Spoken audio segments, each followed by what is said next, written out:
seems to be a long time. But I suppose, we're all really busy, and just because I would perhaps be on every week wouldn't mean that what I had to say was any more interesting than just being on, more infrequently. First of all, thank you to everyone for joining Connecting Consciousness. We're just about on the 100,000 mark, I think. People leave and people join, but it looks like we're just about on the 100,000 mark. So I'm very, impressed with that. It's a great result. Thank you to all the coordinators for managing that.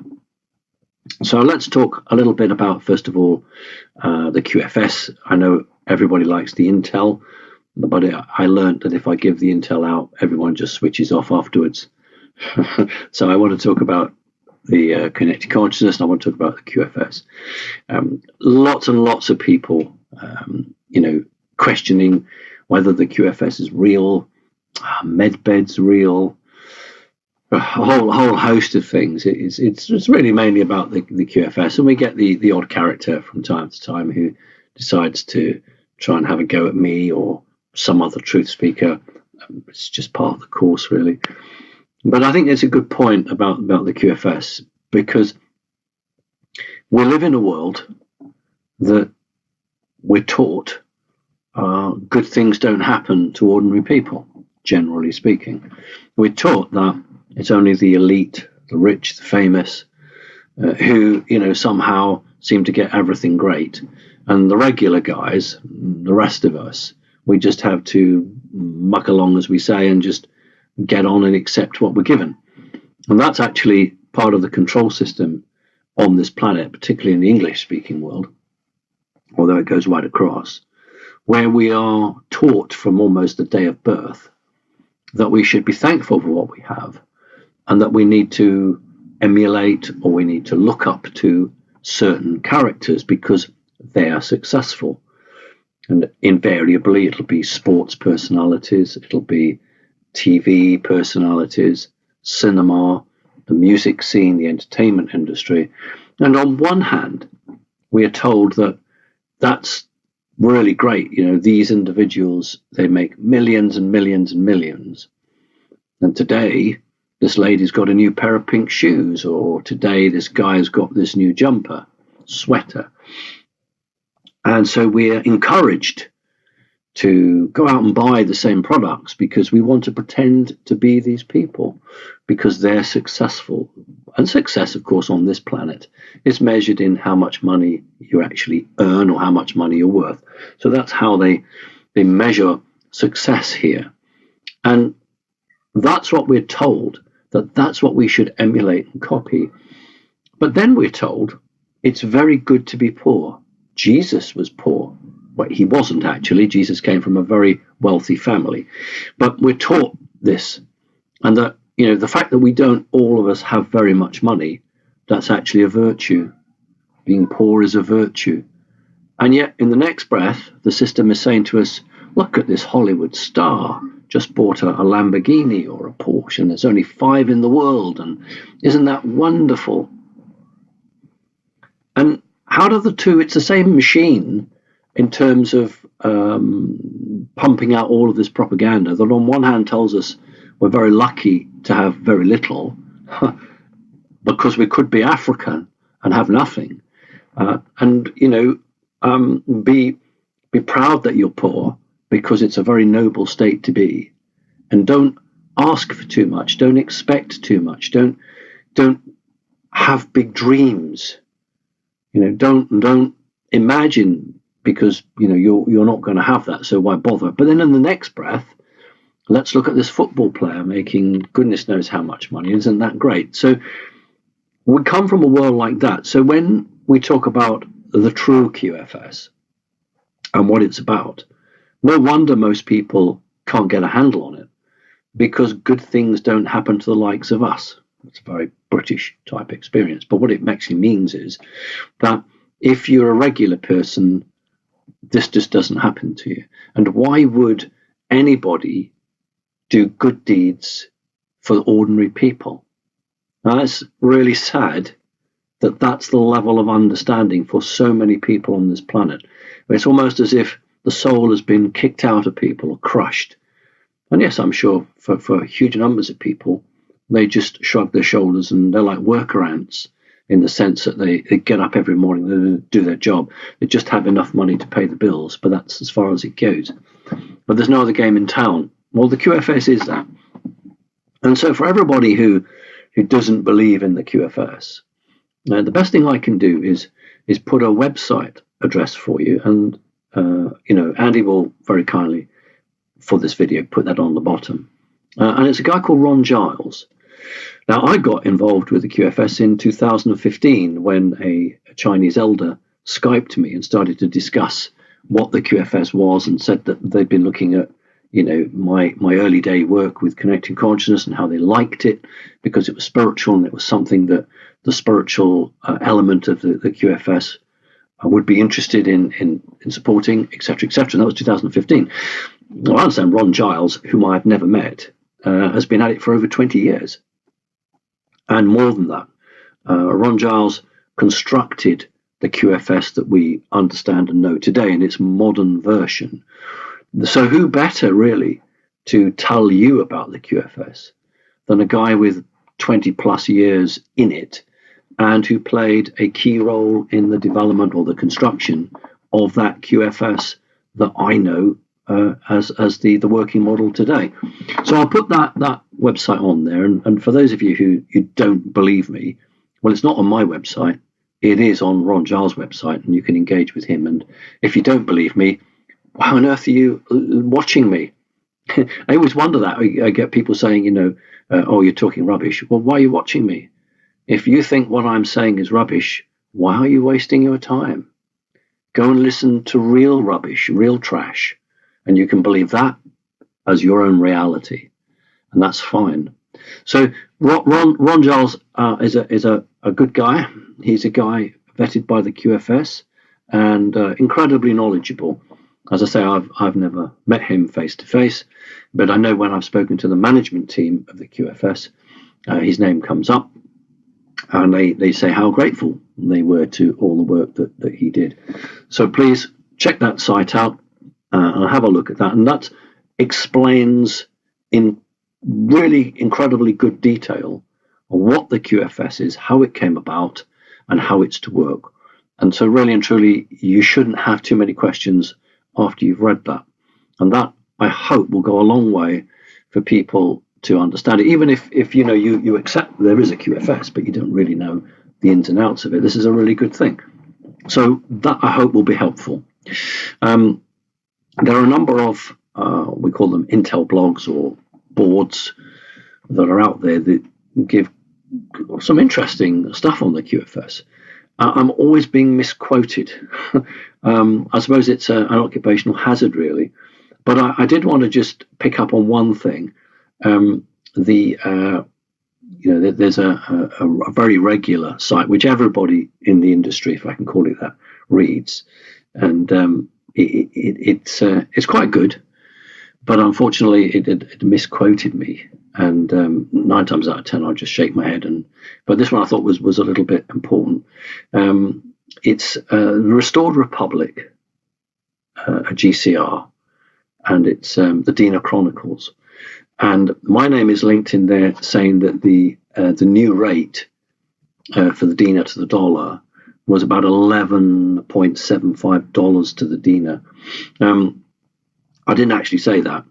I know what the contract rate is, and I know what the walkaway rate is, but I didn't actually specify that.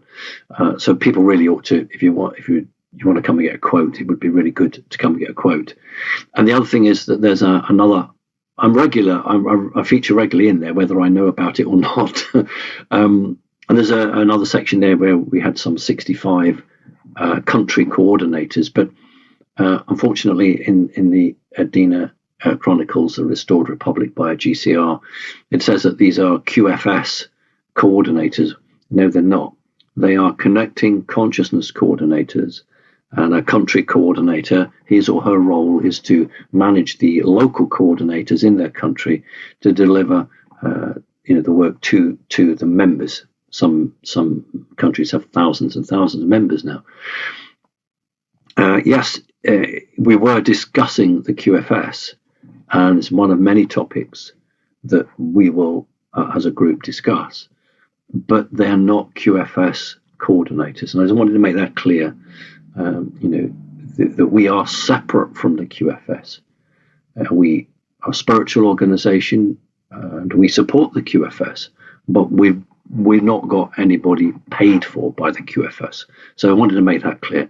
And I'm always happy to, if somebody from the Dina Chronicles wants to get, some words from me, then it would be much nicer if you actually contacted me directly rather than somebody else passing it to someone else who passed it to someone else. And by the time it gets to you guys, it's not what we've said.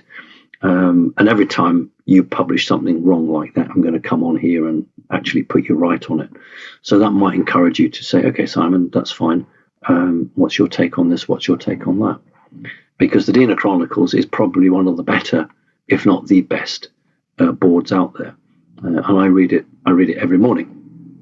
All right, so let's talk about some other things happening.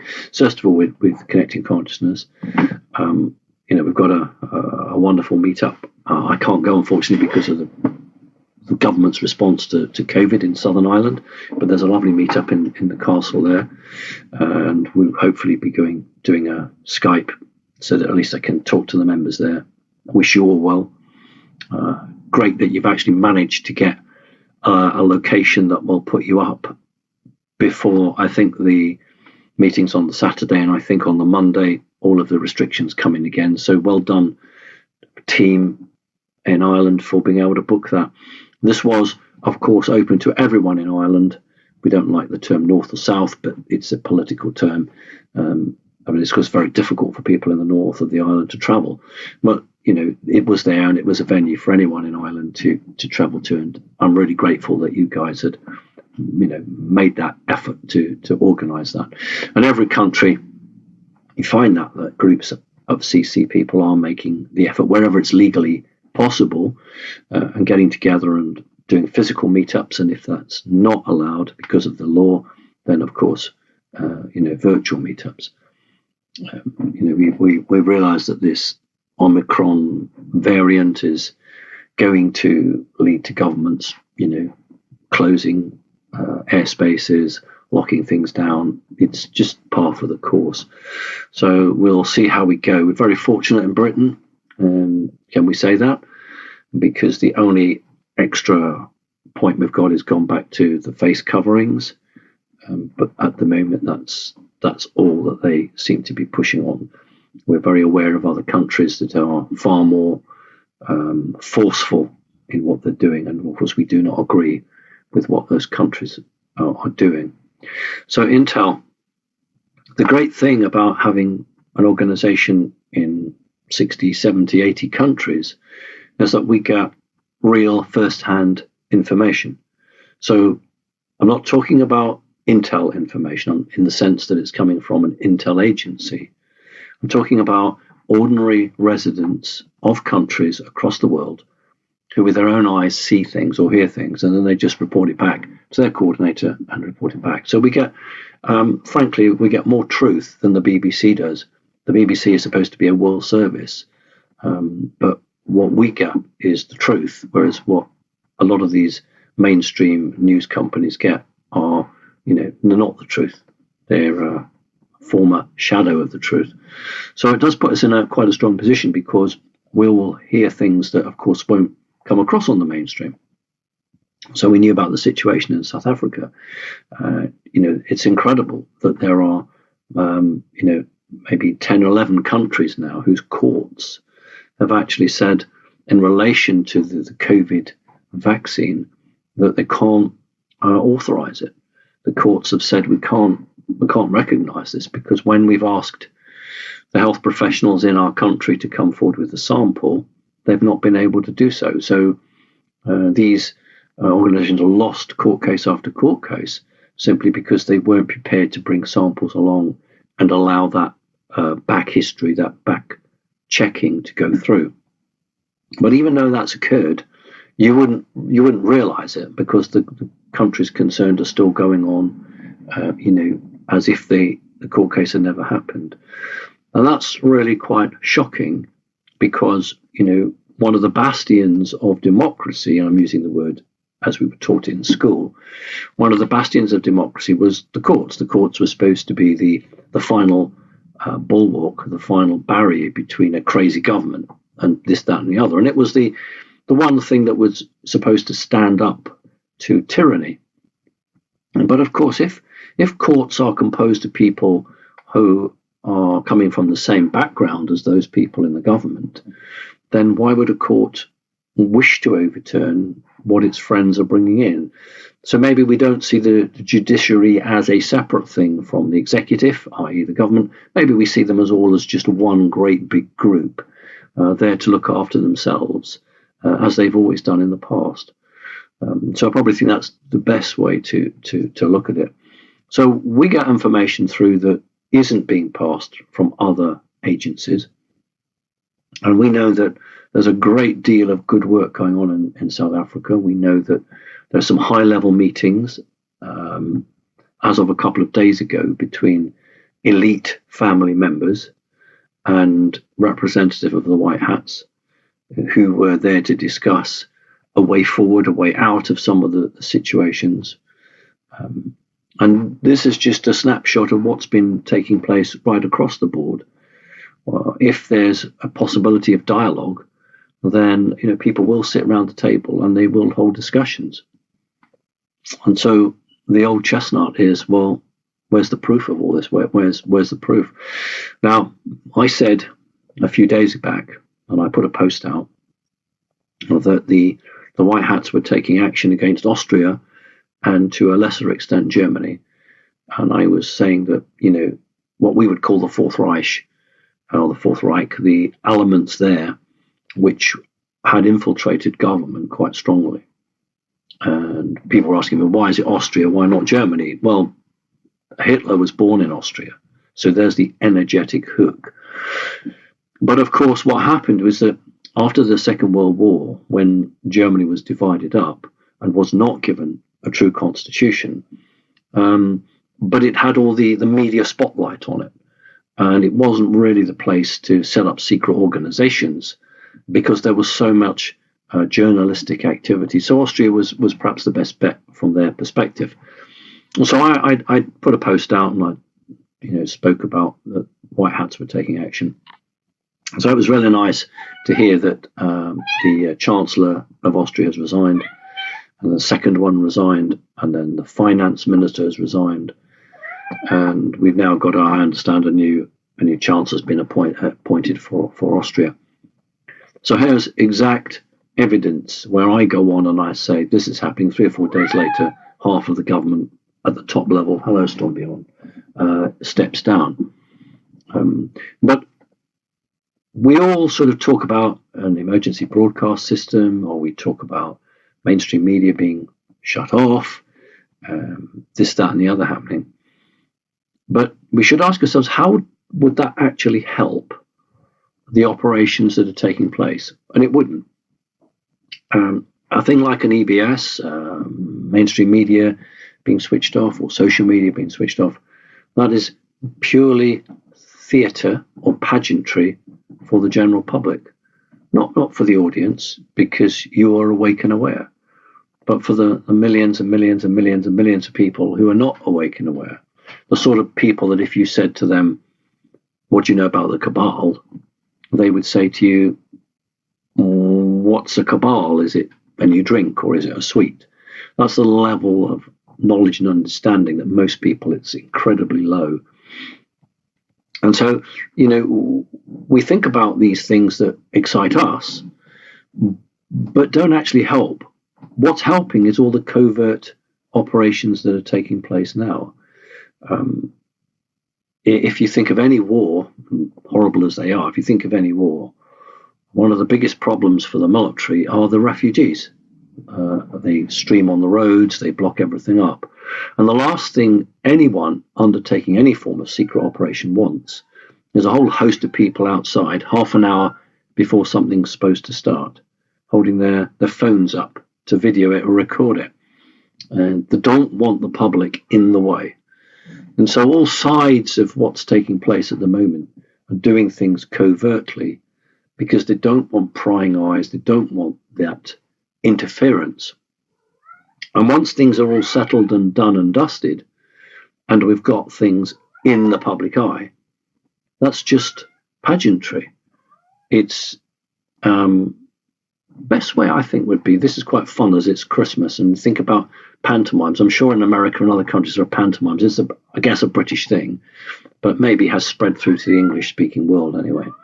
Imagine you've gone to the theatre to watch a pantomime. I'm sure many of you have attended a theatre. I don't mean the movies, I mean real actors on the theatre. And so, if you've got there in good time, you can sit there and the curtain's down, and the lights are on and you can talk and chat.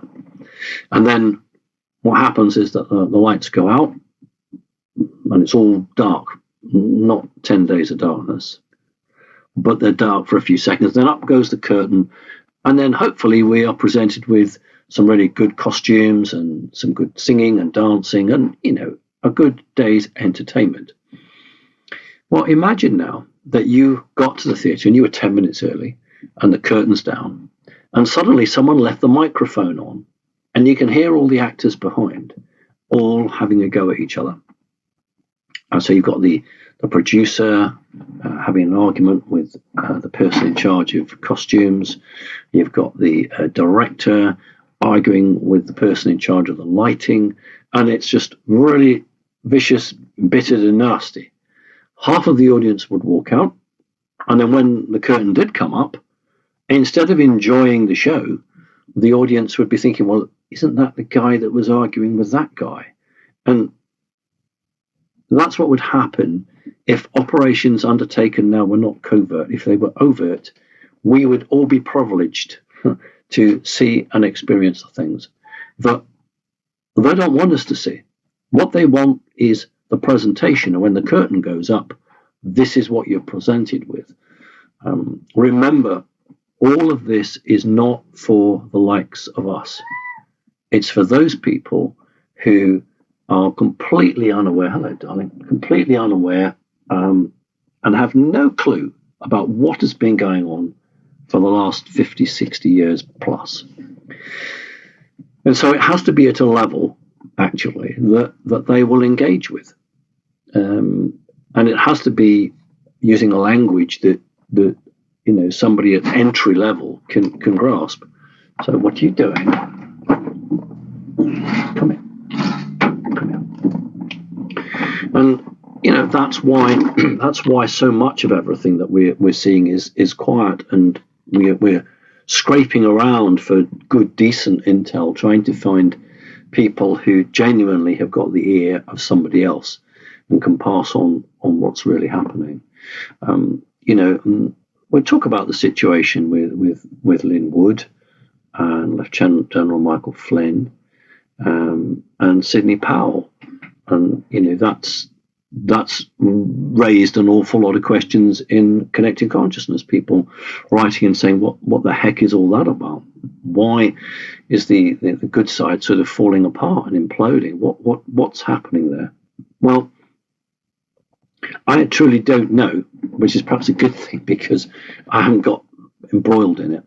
But what is very open and obvious in terms of what you can get generally is that it's said that Sidney Powell entered Lynn Wood's name into the Michigan lawsuits, and Lynn Wood said, no, I wasn't involved in that. You're using my name incorrectly. And so that's one of the key reasons they split up. In terms of Lieutenant General Michael Flynn, he's a solid patriot. He's a solid patriot. There's no question about that. And there is a lot of truth in Nancy Pelosi spilling the beans. We got that from two very good independent sources. And she had given information which really nailed the California fiddle. We call that the election steal in California. Now, intel people would say to me, oh, come on, Simon, we in the NSA knew exactly what was going on in real time. That's not my point. My point is not that Nancy Pelosi told you guys anything new. The difference is that if you wanted to go to the Supreme Court and you wanted to give evidence, it's very difficult to say, well, this is evidence from a spy agency, and we've got evidence on this, because the first question is, do you have the right to spy? Who gave you the right to do that? And all of this nonsense. But if a witness gives you that evidence, that's really is admissible evidence in court, because you would go to the court and you would say, this person has alleged this about malpractice at the election in California. Now, there are an awful lot of patriots, good men and women, who want this situation over with, like yesterday. And they can't understand why the shortest route isn't being taken. So the shortest route between 2 points is a straight line. So there are a lot of patriots who are saying, well, why aren't the good guys doing this, this, and this? Because it would bring all this to an end very quickly. And so there's a lot of arguments occurring between patriots who see the value in what is occurring at the moment in terms of the debate that the general public are having, and those patriots who are saying, no, I want this over with, and I expect you to do this, this, and this. Now, General Michael Flynn is, never mind about being retired, he's a serving flag officer. As far as I'm concerned, he's a very, very, very true patriot, and he will do what is right for America rather than what's a quick hit. And it might be really great and bring him a lot of kudos and attention, but might not be the best thing for America. So sometimes the longer process is actually the right process. And although for many of us, and I get terribly frustrated as well, I'm sure you do. I mean, Charlie Ward said that I get stressed. Well, if you had a friend like Charlie Ward, you get stressed too, because Charlie's a nightmare to manage, an absolute nightmare to manage. And we sometimes have to understand that these people who know more than we do are making decisions that are based on all of the information they receive, not just on the quick win situation. So in terms of the argument between Lynn Wood and Lieutenant General Michael Flynn, I probably think it's much more in depth than is being understood. Remember that President Trump ultimately didn't pay the lawyer the wages, didn't do it. And so, Sidney Powell went and did her own fundraising for it, because President Trump is a statesman. He got to keep independent. He has to be separate. He can't be drawn in.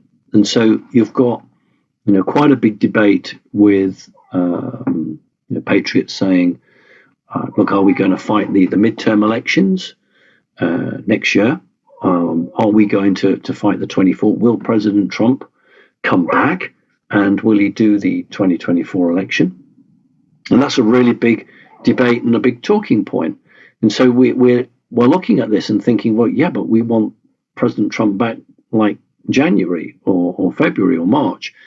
But the reality is that who knows what's going to happen, because it is events led. In other words, certain events occur, and then what the good guys have to do is to think, right, what do we do with that? How do we play that one out now? So it's very difficult to make plans, and it's very difficult to give dates and times, because one doesn't know what the other side's going to do, and you have to have that flexibility. And if you nail your colours to the mast, and then you say, hello, come and say hello. Come on, Merlin. You're desperate to come and say hello. Come on. Oh, turn over. That's it. Thank you. Like that. Just desperate to come and sit with me. All right, good boy. So there are people that realize that if you basically nail your colours to the mast and you say this is going to happen and that's going to happen, if that information leaks out onto the other side, then you're in a rattle state, because you've then got to quickly go back and redo everything. But if you keep your options open, then within certain parameters, you have a lot more flexibility. And so, all of the people who are awake and aware understand that something is brewing, something is liable to happen, but for them, it should have happened yesterday. But of course, the difficulty is that what is being overcome is a massive infiltration of every walk of life by a secret group who for decades has done nothing other than build its own power base and its influence. And, with great respect to many people, you just can't go in and, wave a bit of paper and it's done. It has to be rooted out. And rather like an octopus, it's got lots of tentacles, or a spider's web, it's got lots of threads. And so that's the difficulty. That's taking the time. And what I can say is that the good guys have got absolutely no intention of allowing these people to come back again. So you wouldn't spend all of this time and effort to remove a certain group just to have another group come back in and take their place. What would all of that be worth? It would just be nonsense. And so we have a situation where things are happening, but frustratingly, very little of that is making its way out into the public domain. And sometimes we get a very brave person, or "What are you doing? Stop it." Or somebody's been authorized to give out information in terms of, the situation with child trafficking, the situation with the southern border, right across the field. Information comes out, which we can square and say, right, well, that makes sense because this, that, and the other. But as well as I do, that for the vast majority of people, they're going to need something on the BBC. For many of the people of the world watch the BBC and the CNN. And although, CNN's ratings are dropping and all of these people's ratings are dropping, it's still widely understood that they do hold the opinion of people. They can create those opinions. And it's only when those news agencies actually start to give a much more accurate reporting do we then say to ourselves, right, this is the change, this is the sea change. And people who, your friends and family, your acquaintances, those people that you might have known for a very long time, who don't hold the same view that you do, will then be faced with a newscaster on the official news, the mainstream news, telling them what you've been telling them for months or years. That's going to be not just rewarding for you, and no harm in you feeling that, but it's going to be very challenging for that individual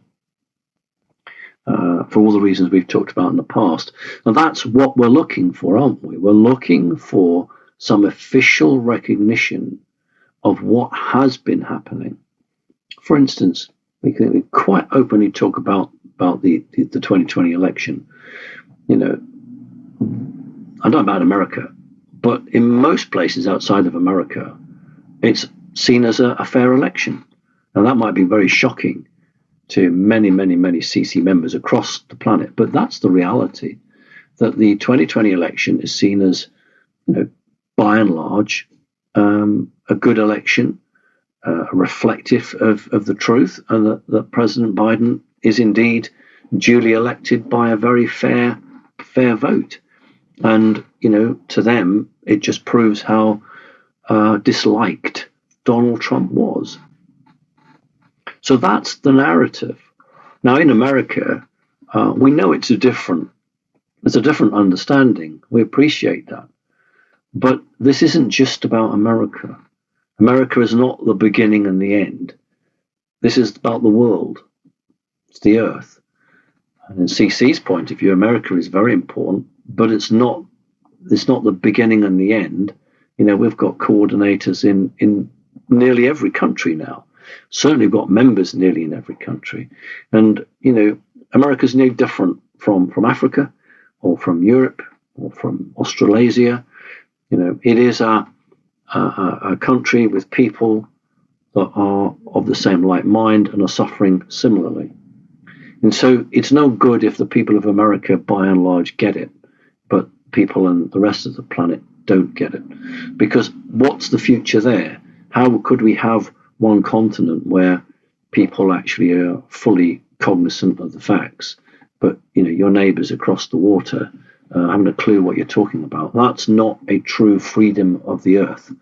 That's just a freedom of one country. But I appreciate it has to start in America. Of course it does, but it has to spread out.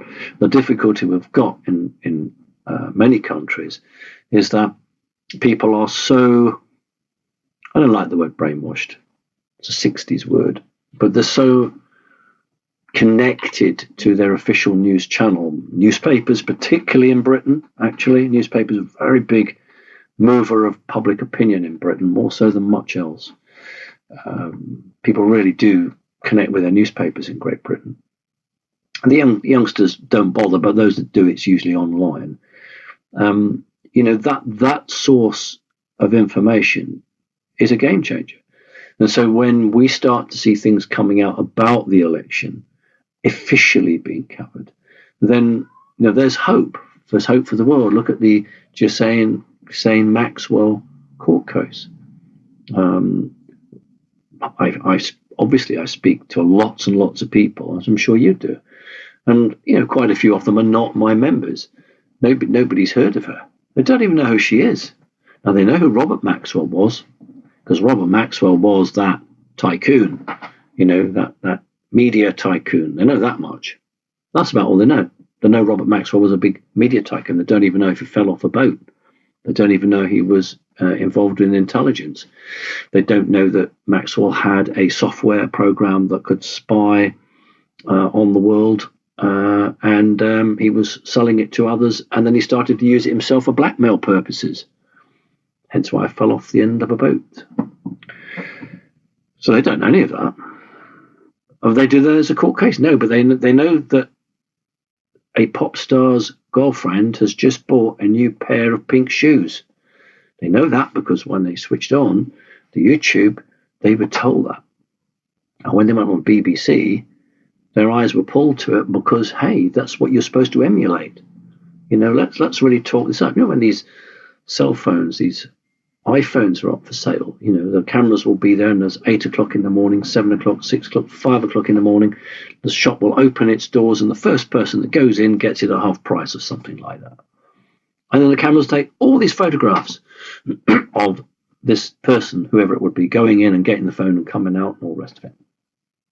And that's more important than a nurse saving the life of somebody. When did the cameras ever turn up and film a nurse and thank him or her for saving the life of somebody?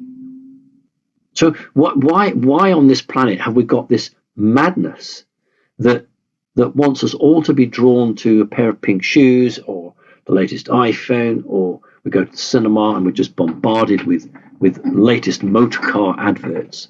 When is there something about somebody who's done something good? And when we do get any of these videos, they're all very depressed, very dour, they're very sad, they might be filmed in black and white, and it's just totally contrary to the message that they're supposed to be giving out. We should have joy and happiness in some of the things that have occurred that have got nothing to do with money, but have everything to do with compassion and love and just the freedom to live. And we don't get that. Now, humans actually like that. They respond to that. And all of the news that we're getting is lies. All of it. It's just not worth bothering with at the moment, because you think of the truth, they'll just give you the complete and utter opposite. And when they do, they wrap it up in a very sometimes satanic, elemental way. And so it's very difficult to find the truth. And when you do find it, then you even say, your brain says, is this even the truth? And here's where we get really down the rabbit hole, because then we've got to basically ask our higher self, or a soul, or a heart, whatever you want, does this seem right to me? And it's funny, I'll put a post out, an Intel post, and then I'll get messages back saying, well, I can't find this anywhere else. And I say, well, of course not, because it's intel. The sort of information I might have on occasion isn't anywhere else. Give it a couple of days and you'll actually find someone else will be running with that. But here's how brainwashed people are, that unless they can find what you've said somewhere else, they don't believe you. But then how is it intel? Because if I'm telling you something that everyone else is talking about, that's not intel. What do you want me to do? Wait for something to happen on Tuesday, and then on Thursday I tell you, and then you go and look it up and you say, oh yeah, Simon's right, because I found it on here and I found it on there. And of course you did, because it's 2 days old. The point about quality intel is that it isn't replicated anywhere else, because it's information that's just come to you.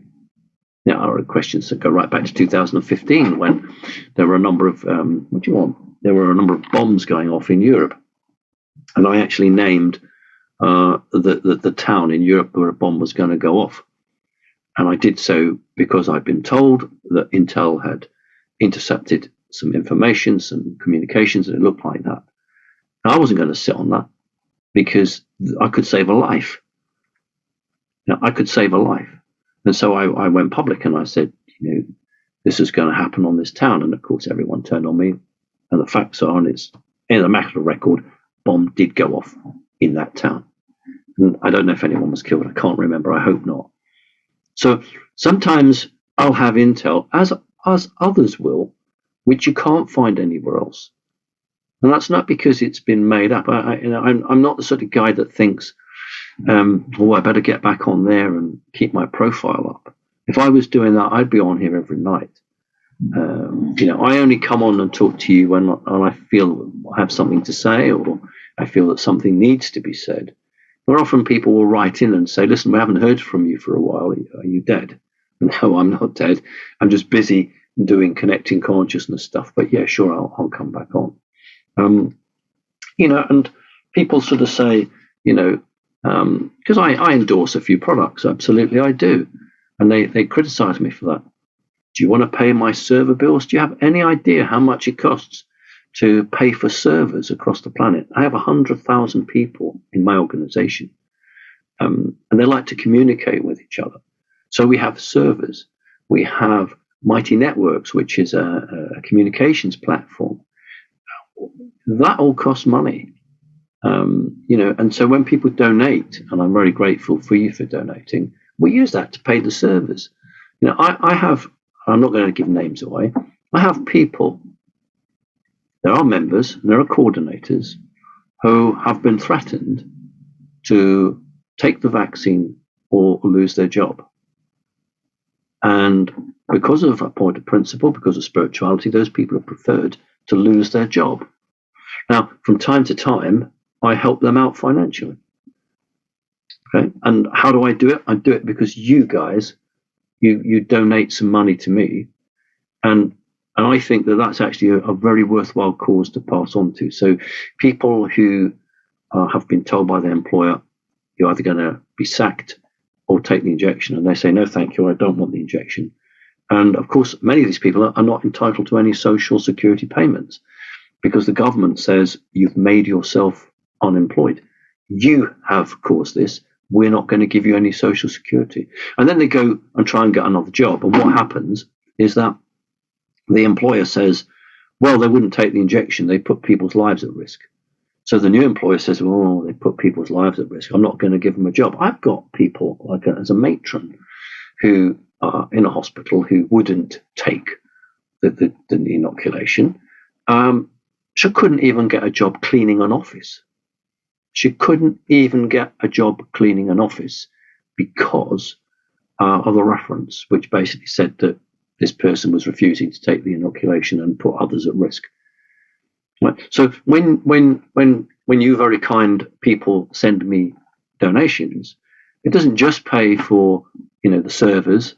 It actually goes towards people who, through a point of principle, through a spiritual belief, we're prepared not to cave in and do what the system said, but we're prepared to fight and say, no, I'm not going to do that. So, that's why I do that. Now, I don't print T-shirts. I don't have pencils or pens. I don't know anything like that. But I do endorse products that are good for humanity, things that I think are beneficial and help. And so, we need that source of income because we need to support the organization. 100,000 people. That's a heck of an organization. And, all of these people are, in fact, volunteers. Until we get the funding through, they will continue to be volunteers. So they do it because they have a calling, because they're spiritual, and they actually enjoy the work they do. They actually really thrive on doing good work with people. It doesn't matter whether you're doing the database, whether you're the coordinator of America or Africa, it doesn't matter. You're actually doing a really important job, really important work. And, we look at our structure in our society and we say, kick a ball about or throw a ball about and you get huge amounts of money. You do jobs that relate to people, particularly outside of America, and you get very, very little money, very little money. And I know for a fact that when this QFS and the project start, certainly in terms of Great Britain, people who care for older people or sick people, we call them carers, they certainly are going to sort a project out that supports those people, because anybody who looks after the old, the ill, the dying, children with terminal diseases, those people need rewarding. Not disrespectful now, but not some person in a bank. I don't mean on the tellers. I don't mean the employees of the bank. I'm talking about in the offices who make millions and millions and millions trading. They haven't saved a life. They've not saved one life. They've not looked after a person. They've not taken a person to the toilet. They've not held a child who was dying. Done none of that. But they have made millions and millions and millions of dollars. So they're hugely rewarded because it's all upside down on this planet. We as a system, as a people, are inculcated, big long word, to reward money making. We are programmed to be happy for money. But when you see a kitten or a dog, you feel joyous and happy, or a new flower or something like that. But that's where it stops, because there's no money in it, you see. So that's got to be turned on its head. This has got to be wrong. We must start rewarding people for doing kindness. We must reward people for caring about other people. We mustn't look on it as it's a duty. Oh God, I've got to do this. It mustn't just be about, well, how much will you give me? What's in it for me? Well, that is the destruction of humanity. And that's why money was created partly. It's a very, very clever way to divide humanity between those that have a lot and those that have very little. And, I've often given, you guys snippets of experience that I've had that show that. And I've said ever since 2012, why does a nurse get paid less than a bank manager? Why?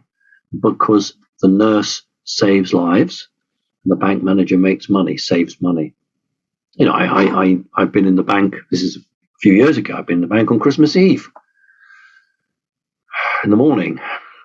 And there was a phone call that came in behind the desk. And of course, in those days, they weren't being frightened of being robbed at gunpoint. And so the glass screens didn't go all the way to the ceiling, so you could overhear. And it was, I won't say which bank it was, but it was their head office phoning the branch saying, you've only sold 5 indemnity clauses or 5 something or others in the last hour. Your target is 10 or whatever. It was Christmas Eve. And the bank head office was phoning the local branch saying they'd not sold enough products. Well, if we grow up in that environment, no wonder we are the way we are, because we are taught to value money. And when we say, what is the value of something? We don't say, well, the value of this person is they're very gentle, they're very compassionate, they're very kind, they're very understanding, they're very helpful. What we say is the value of this person is, well, this person's worth $50,000 a year, this person's $100,000 a year. Immediately, when we value, we are taught to go to the financial valuation of that person. And in the 1980s, they got very clever, didn't they? Those of you who remember that, with jobs. So you might be on a very low salary, but they'd give you a very clever sounding name. I am the second in assistant to the assistant to the assistant to the chief director. So you'd have a really low salary, but a really big sounding title. And so that's how the system has dealt with all of us, has basically made us into what we are. But the difference is that those of you who are listening to me, you broke away from that. You overcame the conditioning. Don't like brainwashing. You overcame the conditioning. You broke free from this almost eternal matrix. And once you've broken free, and my analogy of a young child in a dark room, once you give them a flashlight, they put that on, why would they ever turn that off? In other words, once you have a glimpse of the truth, why would you ever want to go back? You always want to stay with the truth. And so I think as we run up towards Christmas, and it seems quite bleak and quite foreboding, and nothing much has changed, my message is not that. My message is a lot has changed. There has been a wide-ranging operations to bring rather unpleasant people to some form of justice. In America, and I'm talking about America exclusively, a huge number of people have decided that they will take responsibility for their own lives, to return back to 1955, when individuals and families took a real active interest in their own communities. And I do say to CC members in America, get involved in your school boards. I know in Illinois that there's been a lot of that, but other states, get in there, and start having what I call the regular guy's point of view put across. Now, not all these damned experts telling you this, that, and the other. Parents of kids or carers of kids, people who are responsible, get in there and put the regular viewpoint across. And don't just think about school boards, think about everything. Anything that allows a member of the public to get involved in it. Because if you don't, somebody who's not suitable, the usual, Washington, D.C. type person will get in there because they've been told to go in there. And these people don't do any work for you. This is to my American people. They don't do any work for you. They just do it for themselves. And you know that. But if the unawake and unaware aren't going to do it, we're not going to have to do it for them. Why should we do it for them? We've got to do it for ourselves. Awake people have children, grandchildren, family and friends. You're doing it for yourself and you're doing it for them. You're not doing it for everyone. You can't do it for everyone. People will make a choice. If somebody doesn't want to put the effort in and go once for 2 or 3 hours of an evening and go and put that community work in, well, they're not having their voice heard. But maybe their voice isn't worth hearing if they are not awake and aware. Maybe your voice is worth hearing. Maybe the people in charge don't want to hear your voice. So maybe you take few with you and they hear your voices, because you can change things. I go back to 2012 and I remember saying that if 10,000 people stood outside the supermarket and blocked it and said, every Thursday from 4 o'clock in the afternoon until 5 o'clock in the afternoon, or 2 o'clock to 4 o'clock, senior citizens should have 10% off or 20% off whatever they buy in the food store.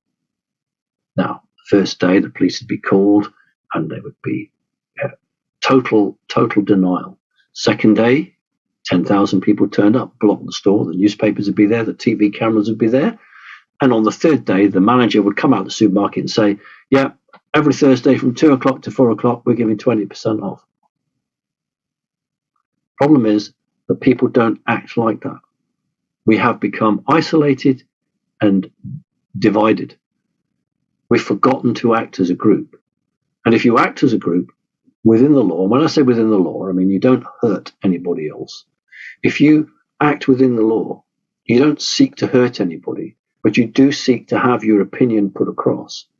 It is only by acting as a group that we will achieve anything.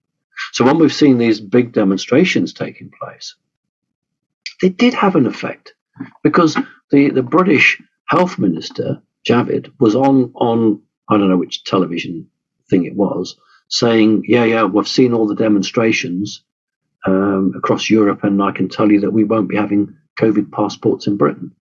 So those demonstrations actually had an effect on the highest level in British politics. And there are loads of demonstrations taking place in Britain which are not being reported by the mainstream. But you bet the police are telling the government in Britain, you bet the police are saying, listen, we've just said that 5,000 people turned up. Actually, it was 50,000. So the British government is looking at this and thinking there's more and more people turning up here. We better be careful. Otherwise, we could be in serious trouble here. So it is worth demonstrating. It is worth taking part. It is worth having your view. It's the law of the land says you have the right to demonstrate. The law says you have the right to represent yourself and to do it. So what I'm saying is that this is not all doom and gloom. There's so many commentators out there saying it's the end of the world, it's the end of humanity, the bad guys have won. No, they haven't. They nearly did. The bad guys had their own form of reset. Bad guys had their own new world order and their own financial reset. And there's been so many, not now, of course, they pulled them, but there were so many adverts on YouTube about what is the Great Reset. And then people trying to sell you products. Well, the Great Reset was the bad guys' plan that they had ready. But the good guys had their own form of a reset, which is we call a revaluation. So the bad guys' reset didn't come about. The good guys' revaluation is coming about. But we were that close to actually having to put on our black hats and thinking this is the end of the world. We're ready for another funeral. So thank God we're putting our white hats on and we're actually saying the sun is going to come up tomorrow morning. It's going to be a lovely day. And that's how we have to be. We have to believe, because none of you came here just to end up as slaves. That's not the choice of humanity. When we look back through our history, especially European history, British history, then people have made others slaves. It's in the nature of profit and greed. Romans did it, ancient Romans, profit and greed.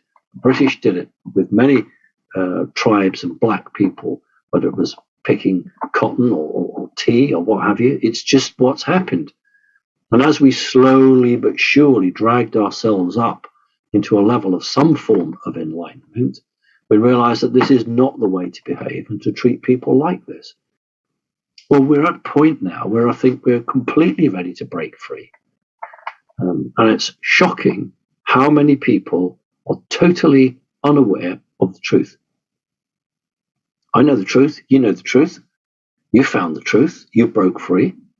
And for many people, it was a long, drawn-out process. And for others, it was quite quick and short and sharp. And the bottom line is, well, why did you break free and they didn't? And so it is what it's meant to be. And ultimately, we cannot take everyone with us.